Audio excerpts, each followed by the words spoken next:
ಹೇಳಿ madam. Sir, ಈಗ ಸ್ವರ್ಣ ಕವಚವನ್ನ ಲೋಕಾರ್ಪಣೆ ಮಾಡಲಾಗುತ್ತೆ. ಒಂದು ಸ್ವರ್ಣ ಕವಚದ ವಿಶೇಷತೆ ಏನು ಸರ್? ಸ್ವರ್ಣ ಕವಚದ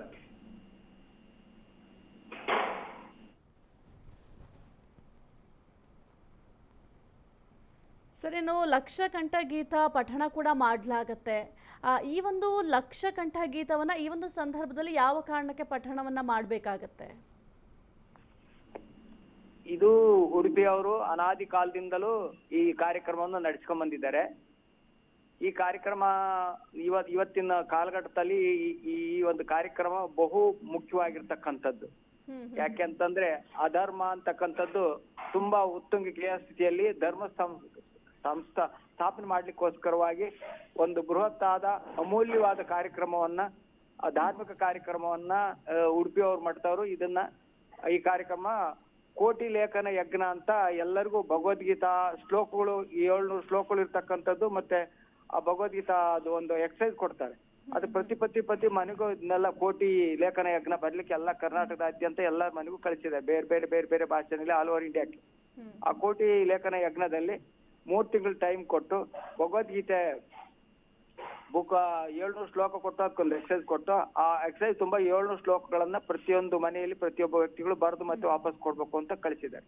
ಅದರ ಸಲುವಾಗಿ ಕೋಟಿ ಲೇಖ ಯಜ್ಞದ ಸಲುವಾಗಿ ಇವತ್ತು ಭಗವದ್ಗೀತೆ ಬಹುಮುಖ್ಯವಾಗಿ ಭಗವದ್ಗೀತೆನಲ್ಲಿ 18 ಅಧ್ಯಾಯದಲ್ಲಿ 15 ಅಧ್ಯಾಯದ ಪುರುಷೋತ್ತಮ ಯೋಗ ಅಂತ. ಪುರುಷೋತ್ತಮ ಯೋಗ ಅಂತಂದ್ರೆ ಕೃಷ್ಣ ಹೇಳಿದ ಹಾಗೆ ಯಾರು ನನ್ನನ್ನು ಸಂದೇಹವಿಲ್ಲದೆ ದೇವೋತ್ತಮ ಪರಮಪುರುಷ ಎಂದು ತಿಳಿಯುತ್ತಾರೋ ಅವನು ಎಲ್ಲವನ್ನೂ ತಿಳಿದವನು ಅಂತ ಅದ್ರ ಬಗ್ಗೆ ಪ್ರಪಂಚಕ್ಕೆ ತಿಳಿಸ್ಕೊಡ್ಲಿಕ್ಕೋಸ್ಕರವಾಗಿ, ಮತ್ತೆ ಧರ್ಮವನ್ನು ಸಂಸ್ಥಾಪನೆ ಮಾಡ್ಲಿಕ್ಕೋಸ್ಕರವಾಗಿ, ಮತ್ತೆ ಅಧರ್ಮವನ್ನು ತಗ್ಗಿಸ್ಕೋಸ್ಕರವಾಗಿ ಈ ಕಾರ್ಯಕ್ರಮವನ್ನ ಇವತ್ತು ಪಠ್ಯ ಪುಸ್ತಕದಲ್ಲಿ ಮಕ್ಕಳಿಗೆ ಮತ್ತೆ ಸಾಮಾಜಿಕ ಜನಕ್ಕೆ ಸಿಗದೆ ಇರತಕ್ಕಂತ ಒಂದು ಅಮೂಲ್ಯವಾಗಿರ್ತಕ್ಕಂಥ ಧಾರ್ಮಿಕ ಶಿಕ್ಷಣವನ್ನ ಕೊಡೋದಕ್ಕೋಸ್ಕರವಾಗಿ ಪ್ರಜೆಗಳು ಭಾರತದಲ್ಲಿ ಇರ್ತಕ್ಕಂಥ ಎಲ್ಲ ಸನ್ಮಾರ್ಗದಲ್ಲಿ ನಡಿಲಿಕ್ಕೋಸ್ಕರವಾಗಿ ಆ ರಜೋಗುಣ ತಮಗುಣವನ್ನು ತಗ್ಗಿಸಿ ಸತ್ವಗುಣ ಮೇಲ್ಗೈ ಸಾಧ್ಲಿಕ್ಕೋಸ್ಕರವಾಗಿ ಈ ಭಗವದ್ಗೀತೆ ಪುಸ್ತಕ ಅಂತಕ್ಕಂಥದ್ದು ಪ್ರಪಂಚದಾದ್ಯಂತಲ್ಲಿ 180 ದೇಶದಲ್ಲಿ ಒಂದು ವರ್ಷಕ್ಕೆ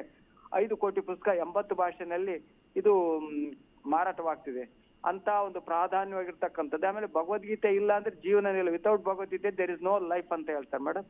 ಆ ತರ ಬಹುಮುಖ್ಯವಾಗಿರ್ತಕ್ಕಂಥದ್ದು.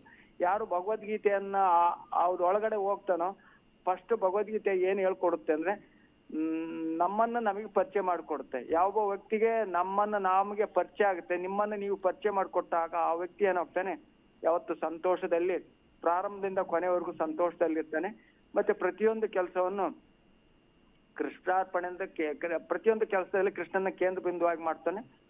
ಈ ಲೋಕದಲ್ಲೂ ಸಂತೋಷ ಪಡ್ತಾನೆ, ಮತ್ತೆ ಪರಲೋಕಕ್ಕೆ ಎಂಟ್ರಿ ಆದಾಗ್ಲೂ ಸಂತೋಷ ಪಡ್ತಾನೆ. ಸಂತೋಷದಲ್ಲಿ ಕರ್ಕೊಂಡು ಹೋಗ್ತಕ್ಕಂಥದ್ದೇ ಈ ಭಗವದ್ಗೀತೆಯ ಮುಖ್ಯ ಉದ್ದೇಶ ಆಗಿರುತ್ತೆ. ಅದರ ಜೊತೆಗೆ ಆ ವ್ಯಕ್ತಿ ಜೀವನದ ಉದ್ದೇಶವನ್ನು ಸಾಫಲ್ಯಗೊಳಿಸತಕ್ಕವಾಗಿ ಈ ಭೂಮಂಡಲದಲ್ಲಿರ್ತಕ್ಕಂಥ ಏಕೈಕ ಪುಸ್ತಕ ಅಂದ್ರೆ ಭಗವದ್ಗೀತೆ. ಭಗವದ್ಗೀತೆ ಸುಮಾರು 33 ಕೋಟಿ ದೇವಾನು ದೇವತೆಗಳಿದಾವೆ. ಎಲ್ಲಾ ಪುಸ್ತಕಗಳು ಭಗವಂತನ ಭಕ್ತರು ಬರೆದಿರ್ತಕ್ಕಂಥದ್ದು. ಅದ್ರ ಭಗವದ್ಗೀತೆ ಏನಿದೆ ಅದು ಸಾಕ್ಷಾತ್ ಭಗವಂತನ ಮುಖವಾಣಿಯಿಂದ ಬಂದಿರ್ತಕ್ಕಂಥದ್ದು. ಮೂಲ ಪುರುಷ ಗೋವಿಂದನಾಗಿರ್ತಕ್ಕಂಥ ಮುಖವಾಣಿಯಲ್ಲಿ ಬಂದಿರ್ತಕ್ಕಂಥ ಇದು ವಾಣಿ. ಇದು ಅದಕ್ಕೆ ತುಂಬಾ ಶಕ್ತಿ ಅದಕ್ಕೆ ಕೃಷ್ಣ ಪ್ರಜ್ಞೆ ರಾಜವಿದ್ಯೆ, ಎಲ್ಲ ರಹಸ್ಯ ವಿದ್ಯೆಗಳ ರಾಜ. ಕೃಷ್ಣ ಪ್ರಜ್ಞೆಯನ್ನು ಬೆಳೆಸಿಕೊಳ್ಳುವುದೇ ಬದುಕಿನಲ್ಲಿ ಅತ್ಯುನ್ನತ ಪರಿಪೂರ್ಣತೆ ಅಂತ ಆಚಾರ್ಯ ಆಗಿರ್ತಕ್ಕಂಥ ಭಕ್ತಿವೇದಂತ ಶಿಲಪ್ರಭುಪಾದರು, ಫೌಂಡರ್ ಆಫ್ ದ ಇಸ್ಕಾನ್, ಅವರು ಇದನ್ನ ಪ್ರಪಂಚಿಗೆ ಅವರು ಬೆಳಗಿಸಿದ್ರು, ಕೊಟ್ರು.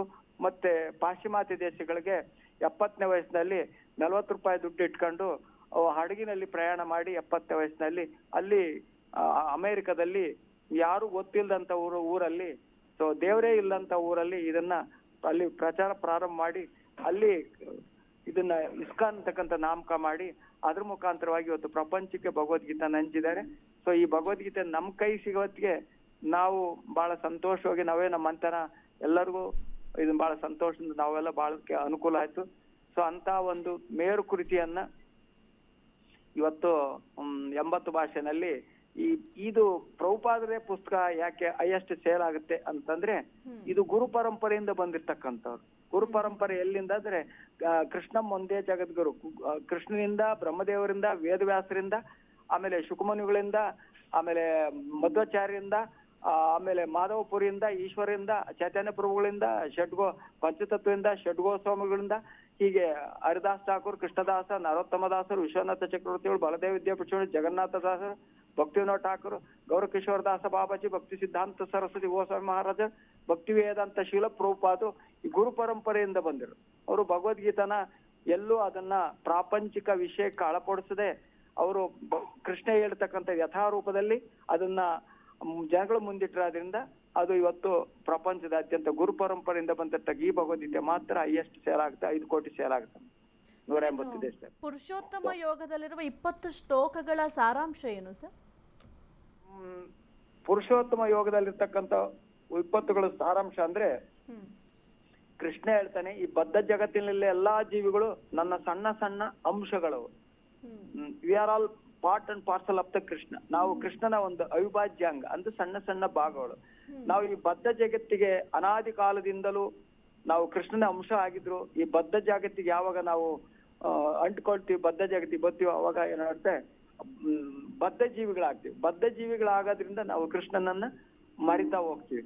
ಸೊ ಈ ಭಗವದ್ಗೀತೆ ಬುಕ್ ಇರ್ತಕ್ಕಂಥದ್ದು ಮತ್ತೆ ನಮ್ಮನ್ನ ಮತ್ತೆ ಕೃಷ್ಣ ಕಡೆಗೆ ಮುಖ ಮಾಡೋದು, ಮತ್ತೆ ಕೃಷ್ಣಗೆ ನಮ್ಮನ್ನ ಕನೆಕ್ಟ್ ಮಾಡೋದು, ಮತ್ತೆ ನಮ್ಮಲ್ಲಿರ್ತಕ್ಕಂಥ ಪ್ರಜ್ಞೆಯನ್ನ ರಿವೈವ್ ಮಾಡಿ ಕೃಷ್ಣ ಕಾನ್ಶಿಯಸ್ ಅನ್ನ ಕಂಟಿನ್ಯೂ ಮಾಡಿಸ್ತಕ್ಕಂಥದ್ದು. ಈ ಸಣ್ಣ ಸಣ್ಣ ಭಾಗಗಳು ನಾವು ಯಾವ ಬದ್ಧ ಜೀವಿಗಳಾಗ್ತೀವಿ ಅವಾಗ ಆ ಪಂಚೇಂದ್ರಿಯಗಳ 5 ಪಂಚೇಂದ್ರಿಯಗಳೊಡನೆ ಮನಸ್ಸು ಸೇರಿದಂತೆ ಇಲ್ಲಿ ಬಹಳವಾಗಿ ಮನುಷ್ಯ ಕಷ್ಟಪಡ್ತಾನೆ ಅಂತ ಹೇಳ್ತಾನೆ. ಸೊ ಆ ವ್ಯಕ್ತಿ ಮತ್ತೊಮ್ಮೆ ನನ್ನ ಪ್ರಜ್ಞೆಗೆ ಬಂದಾಗ, ಆ ವ್ಯಕ್ತಿ ನನ್ನ ಸಂಪರ್ಕಕ್ಕೆ ಬಂದಾಗ, ಸೊ ಅವನು ತನ್ನ ಪ್ರಜ್ಞೆಯನ್ನ ಕೃಷ್ಣ ಪ್ರಜ್ಞೆ ಆಗಿ ಕನ್ವರ್ಟ್ ಮಾಡ್ಕೊಂತಾನೆ, ಕೃಷ್ಣ ಪ್ರಜ್ಞೆ ಅರ್ಥ ಮಾಡ್ಕೊಂತಾನೆ. ಸೊ ಅದರಿಂದ ಅವನು ಸುಲಭವಾಗಿ ಮತ್ತೆ ಈ ಲೋಕದಲ್ಲೂ ಸಂತೋಷ ಪಡ್ತಾನೆ, ಮತ್ತೆ ನನ್ನ ಲೋಕಕ್ಕೆ ಬಂದವನೆ, ಮತ್ತೆ ಬೇರೆ ಯಾವುದೇ ಲೋಕಕ್ಕೆ ಹೋದ್ರು ಆ ಜನ್ಮ ಪುನರಾವರ್ತನ. ಈ ಆ ಬ್ರಹ್ಮ ಭುವನಾಲೋಕ ಪುನರಾವರ್ತನ ಅರ್ಜುನ ಮಾವುಪೇತಿ ಕೌಂತೆಯ ಪುನರ್ಜನ್ಮ ನಾವಿದ್ಯತೆ ಅಂತ. ಮೇಲಿನ 7 ಲೋಕಕ್ಕೆ ಹೋದ್ರು, ಕೆಳಗಿನ ಯಾವ ಲೋಕಕ್ಕೆ ಹೋದ್ರು ಮತ್ತೆ ವಾಪಸ್ ಬರ್ಬೋದು, ಆದ್ರೆ ನನ್ನ ಲೋಕಕ್ಕೆ ಬಂದವನಿಗೆ ಪುನರ್ಜನ್ಮ ಇಲ್ಲ ಅಂತ ಕೃಷ್ಣ ಹೇಳ್ತಾನೆ. ಸೊ ಅದನ್ನ ಈ ಒಂದು ಈ ಪುರುಷೋತ್ತಮ ಯೋಗದಲ್ಲಿ ಅವನ ನೀಟಾಗಿ ಹೇಳ್ತಾ ಹೋಗ್ತಾನೆ. ಸೊ ನನ್ನ ಲೋಕಕ್ಕಲ್ಲಿ ಸೂರ್ಯ, ಚಂದ್ರ, ಎಲೆಕ್ಟ್ರಿಸಿಟಿ, ಕರೆಂಟ್ ಇದೇನು ಬೇಕಲ್ಲ, ಅದು ಸ್ವಯಂವಾಗಿ ಬೆಳ್ತಕ್ಕಂಥ ನನ್ನ ಲೋಕ ಅಂತ ಹೇಳ್ತಾನೆ. ಸೊ ನಾನು ಪ್ರತಿಯೊಂದು ಲೋಕವನ್ನು ಪ್ರವೇಶ ಮಾಡೋದ್ರಿಂದ ಆ ಲೋಕಗಳೆಲ್ಲ ಏನಾಗ್ತಾವ, ಅವ್ರ ಪಥದಲ್ಲಿ ಉಳ್ಕೊಂತವೆ. ಪ್ರತಿಯೊಂದು ತರಕಾರಿ, ಹಣ್ಣು, ಬೀಜ ಅವಕ್ಕೆಲ್ಲದಕ್ಕೂ ರುಚಿ ಮತ್ತೆ ಟೇಸ್ಟು ಮತ್ತೆ ರಸ ಗಂಧವನ್ನು ತುಂಬತಕ್ಕಂಥವ್ ನಾನೇ ಆಗಿರ್ತಕ್ಕಂಥವ್ನು.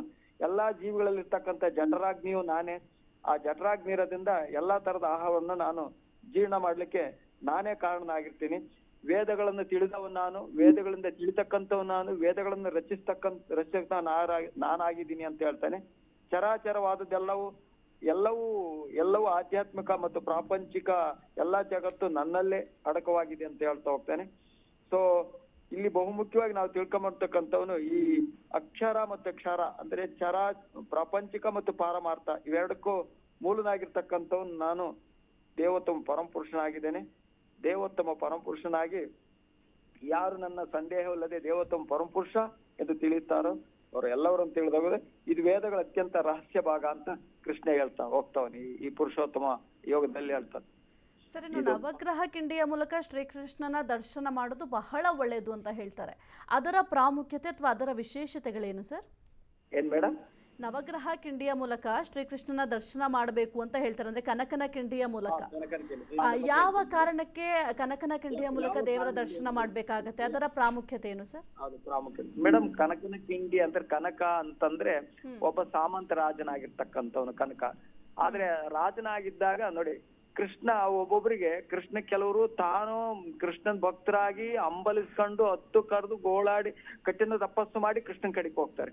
ಇನ್ನು ಕೆಲವ್ರಿಗೆ ಕೃಷ್ಣ ಏನ್ ಮಾಡ್ತಾನೆ, ಅವನೇ ಅವ್ರ ಮನಸ್ಸಿನಾಗ ಹೋಗಿ ಕಾಡಿಬೇಡಿ ಭಕ್ತರು ಮಾಡ್ಕೊಂತಾನೆ. ಅದರಲ್ಲಿ ಕಾಡಿಬೇಡಿ ತನ್ನ ಭಕ್ತರು ಮಾಡ್ಕೊಂಡಿರ್ತಕ್ಕಂಥ ಒಬ್ಬ ವಿಶೇಷ ವ್ಯಕ್ತಿ ಯಾರಂದ್ರೆ ಕನಕ. ಕನಕ ಅತ್ಯುತ್ತಮ ಈ ಭೂಮಿಯಲ್ಲಿರ್ತಕ್ಕಂಥ ಅತ್ಯುತ್ತಮ ಭಗವಂತನ ಭಕ್ತ ಯಾರು ಅಂತಂದ್ರೆ ಭಗವಂತನ ಭಕ್ತ ಪರಿಶುದ್ಧವಾದ ಭಕ್ತ ದಾಸ ಸಾಹಿತ್ಯದಲ್ಲಿ ಪರಿಶುದ್ಧವಾದ ದಾಸ ಸಾಹಿತ್ಯದಲ್ಲಿ ಬರ್ತಕ್ಕಂಥ ಮಹಾನ್ ವ್ಯಕ್ತಿ ಅಂತಂದ್ರೆ ಕನಕದಾಸರು. ಅಂತ ಕನಕದಾಸರಿಗೆ ಅವರು ತುಂಬಾ ಸಾರಿ ಕಾಡಿಬೇಡಿ ನನ್ನ ಭಕ್ತನಾಗು ನನ್ನ ಭಕ್ತನಾಗು ನನ್ನ ಭಕ್ತನಾಗು ಅಂತ ಕಾಡಿಬೇಡಿ ಕನಕದಾಸನ್ನ ಕರ್ಕೊಂಡಿದ್ದು ಕೃಷ್ಣ. ಕರ್ಕೊಂಡಾದ್ಮೇಲೆ ಅವರಲ್ಲಿರ್ತಕ್ಕಂಥ ಹೆಂಡತಿಯನ್ನ ಕರ್ಕೊಂಡ ಕೃಷ್ಣ, ಅಪ್ಪ ಅಮ್ಮನ್ ಕರ್ಕೊಂಡ. ಆಮೇಲೆ ಅವನು ಯುದ್ಧದಲ್ಲಿ ಸೋಲಂಗ್ ಮಾಡ್ದ ಕೃಷ್ಣ. ಸೋತು ನೆಲದಾಗ ಬಿದ್ದ, ನನ್ನ ಭಕ್ತನಾಗು ಕಾಡ್ತಿದ್ದ. ಇಲ್ಲ ನನ್ನ ಭಕ್ತನಾಗಲ್ಲ, ನನ್ನ ರಾಜ, ನನ್ನ ಗೆಜ್ಜೆ ಕಾಲಿ ಕಟ್ಕೊಂಡು ಊರೂರು ನಾನು ಸುತ್ತರಿಯ ಕಾಲ ಚಕ್ಕೆ ತಾಳ ತಂಬೂರು ಹಿಡ್ಕೊಂಡು ನಾನು ಆತರ ಮಾಡಲ್ಲ ಅಂತಾನೆ. ತಿರ್ಗಾ ರಾಜ್ಯ ಹೋಗುತ್ತೆ. ಆಮೇಲೆ ಹೆಂಡತಿ ಚಿಕ್ಕ ವಯಸ್ಸಿಗೆ ಸುಂದರವಾದ ಹೆಂಡತಿ ಕಳ್ಕೊಂತಾನೆ, ತಂದೆ ತಾಯಿ ಕಳ್ಕೊಂತಾನೆ. ಯುದ್ಧದಲ್ಲಿ ವಿಜಯನಗರ ಅರಸರ ಮಾಂಡಲಿಕ ಆಗಿರ್ತಾನೆ, ಯುದ್ಧದಲ್ಲಿ ಸೋತಿರ್ತಾನೆ. ಸೋತಾಗ ಎಲ್ಲಾ ಶತ್ರುಪಾಳದ ಮೇಲ್ ಬಿದ್ದಿರ್ತಾರೆ, ರಕ್ತ ಹರಿತಿರುತ್ತೆ. ಕೊನೆಗೆ ರಕ್ತ ಹರಿಬೇಕಾದ್ರೆ ಅವಾಗ ಅಲ್ಲಿ ಬಂದು ಕೃಷ್ಣ ನಿಂತ್ಕೊಂತಾನೆ. ಈಗಾದ್ರೂ ಬಾ ಅಂತ ಹೇಳಿದಾಗ ಅವಾಗ ಷರತ್ ಹಾಕ್ತಾನೆ, ಯಾರು ಕನಕ. ನೋಡಪ್ಪ, ನನ್ಗೆ ಈ ತರ ನನ್ನ ಷರತ್ತಿಗೆ ಒಳಪಟ್ರೆ ನಾನು ನಿನ್ ಭಕ್ತಿನ ಆಗ್ತೀನಿ ಅಂತಾನೆ. ಈ ಮೇಲಿರೋ ಎಣುಗಳೆಲ್ಲ ತೆಗೆದಾಕು, ನನಗೆ ರಕ್ತ ಸೋರ್ತಕ್ಕಂಥದ್ದೆಲ್ಲ ನಿಲ್ಸು, ಅವಾಗ ನಾನ್ ಕರೆದಾಗ ನೀನು ಬರ್ಬೇಕು, ಹಂಗಾದ್ರೆ ನಾನು ಬರ್ತೀನಿ. ಆಮೇಲೆ ನನ್ನನ್ನು ಯಾವಾಗ್ಲೂ ನಿನ್ನ ಧ್ಯಾನ ನನ್ನ ಮನಸ್ಸಿನಲ್ಲಿ ಯಾವಾಗ್ಲೂ ಇರ್ಬೇಕು ಅಂತದ್ದೆಲ್ಲ ಷರತ್ತಿಗೆ ಒಳಪಟ್ಟು ಭಕ್ತನಾಗ್ತಾನೆ. ಅಲ್ಲಿಂದ ಆದ್ಮೇಲೆ ಸುಮಾರು 3.25 ಲಕ್ಷ ಕೃಷ್ಣನ ಹಾಡುಗಳನ್ನು ಬರಿತಾ ಹೋಗ್ತಾನೆ. ಅದಕ್ಕೆ ಕನಕದಾಸರಂತ ಭಕ್ತರು ಈ ಭೂಮಿ ಮೇಲೆ, ಈ ಬ್ರಹ್ಮಾಂಡದಲ್ಲಿ ಬೇರೆ ಯಾರು ಸಿಗಲ್ಲ ಅಂತ ನಾನು ಅವ್ರ ಬಗ್ಗೆ ಬಹಳ ಅಧ್ಯಯನ ಮಾಡಿದೀನಿ. ಆ ವ್ಯಕ್ತಿ ಒಂದ್ಸಾರಿ ಏನಾಗ್ತಾರೆ, ಈ ಭೂಲೋಕದಲ್ಲಿರ್ತಕ್ಕಂಥ ಉಡುಪಿ ಕೃಷ್ಣ ಏನಿದ್ದಾನೆ, ಆ ಕೃಷ್ಣ ಹಿಂದೆ ದ್ವಾರಕಿನಲ್ಲಿ ಯಾರು ಗೊತ್ತಾ, ರುಕ್ಮಿಣಿಗೆ ಕೃಷ್ಣ ಇಲ್ದಾಗ ರುಕ್ಮಿಣಿಗೆ ಅಂತ ಪೂಜೆ ಮಾಡಕ್ಕೆ ಕೃಷ್ಣನೇ ಸೃಷ್ಟಿ ಮಾಡ್ಕೊಂತ ಕಡಗೋಲ್ ಕೃಷ್ಣ ರುಕ್ಮಿಣಿ ಕೊಟ್ಟಿರ್ತಕ್ಕಂಥದ್ದು. ಅದು ಎಲ್ಲ ಮುಳುಗೋದಾಗ ಅದು ಒಬ್ಬರು ವರ್ತಕರ ಕೈ ಸಿಗ್ತಾರೆ. ಅದು ಅವ್ರೇನ್ ಮಾಡ್ತಾರೆ, ಅದಕ್ಕೆ ಗಂಧವನ್ನ ಲೇಪನ ಮಾಡಿ, ಕಂಪ್ಲೀಟ್ ಗಂಧವನ್ನ ಲೇಪನ ಮಾಡಿ, ಅಲ್ಲಿಂದ ಗುಜರಾತ್ ಕಡೆಯಿಂದ ಅವ್ರೇನ್ ಮಾಡ್ತಾರೆ, ಈ ಕಡೆಗೆ ಸಾಗಿಸ್ಕೊಂಡು ಹೋಗ್ತಿರ್ತಾರೆ. ಒಂದು ಯಾವ್ದ್ರಲ್ಲಿ, ಒಂದು ಬೋಟ್ ಅಲ್ಲಿ. ಆ ಬೋಟ್ ಕುತ್ಕೊಂಡು ಹೋಗ್ತಿರ್ಬೇಕಾದ್ರೆ ಆ ಉಡುಪಿ ಇದು ಒಂದು ಬಂಡೆ ಮೇಲೆ ಈ ಮಧ್ವಾಚಾರ್ಯರು ಕುತ್ಕೊಂಡಿರ್ತಾರೆ. ಆ ಮಧ್ವಾಚಾರ್ಯರು ಕುತ್ಕೊಂಡಾಗ ಬೋಟ್ ಅಲ್ಲಿ ಹೋಗ್ಬೇಕಾದ್ರೆ ಬಿರುಗಾಳಿ ಬಂದು ಮುಳುಗೋ ಸ್ಥಿತಿಯಲ್ಲಿ ಇರುತ್ತೆ. ಅವಾಗ ಮಧ್ವಾಚಾರ್ಯರು ಏನ್ ಮಾಡ್ತಾರೆ, ಮುಳುಗೋ ಸ್ಥಿತಿ ಎಲ್ಲ ಚೀರ್ಕೊಂಡ್ಬಿಡ್ತಾರೆ. ಅದರಿಗಿರೋರು ಮಧ್ವಾಚಾರ್ಯರು ಕೈಯಲ್ಲಿರ್ತಕ್ಕಂಥ ವಸ್ತ್ರವನ್ನು ಬೀಸ್ದಾಗ ಏನ್ ಮಾಡುತ್ತೆ, ಅದು ಬರೀ ಬಹಳ ಸೇಫ್ಟಿಯಾಗಿ ದಡಕ್ ಬರುತ್ತೆ, ಸುರಕ್ಷಿತವಾಗಿ ದಡಕ್ ಬರುತ್ತೆ. ದಡಕ್ ಬಂದಾಗ ನಮ್ಮನ್ನೆಲ್ಲ ಉಳಿಸಿದ ಕಣಪ್ಪ, ನಿನ್ಗೊಂದು ಇದನ್ ಕೊಡ್ತೀವಿ ಅಂತಂದು ಅದು ಏನ್ ಗೊತ್ತಾ, ಗಂಧ ಲೇಪಿತವಾಗಿರ್ತಕ್ಕಂಥ ಒಂದು ಉಂಡೆ ಆಕಾರದಲ್ಲಿರ್ತಕ್ಕಂಥದ್ದು ಎರಡನ್ನು ಎತ್ತಿ ಕೊಡ್ತಾರೆ. ಅದ್ರಾಗ ಒಂದು ಕೃಷ್ಣ, ಇನ್ನೊಂದು ಬಲರಾಮನ ಅಲ್ಲೇ ಬಂಡೆ ಮೇಲೆ ಪ್ರತಿಷ್ಠಾಪನೆ ಮಾಡ್ತಾರೆ. ಕೃಷ್ಣನ್ ತಂದು ಉಡುಪಿನಲ್ಲಿ ಪ್ರತಿಷ್ಠಾಪನೆ. ಅಂತ ಒಂದು ಕೃಷ್ಣನ ವಿಚಾರ ತಿಳಿದಂತ ಕನಕದಾಸರು ಏನ್ ಮಾಡ್ತಾರೆ, ಉಡುಪಿಗೆ ಹೋಗ್ತಾರೆ.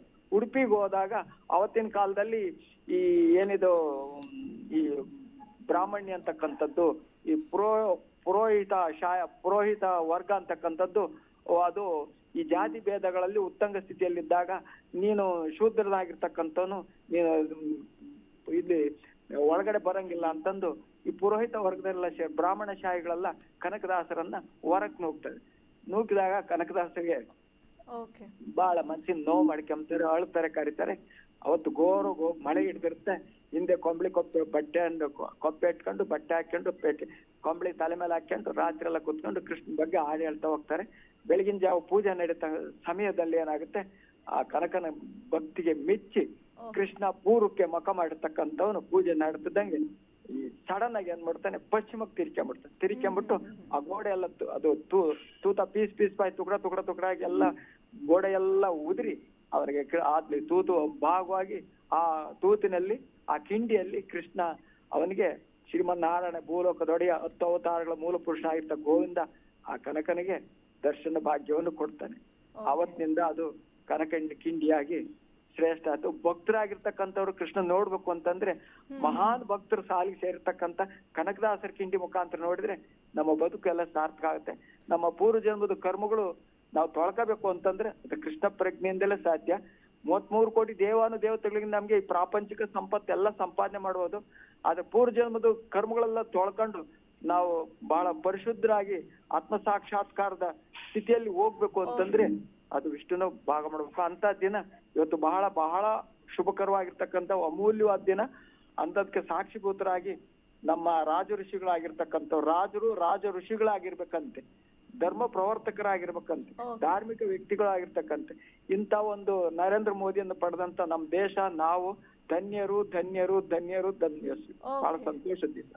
Okay sir, thank you sir, Ashwavega news ಜೊತೆ ಮಾತನಾಡಿದ್ಕೆ.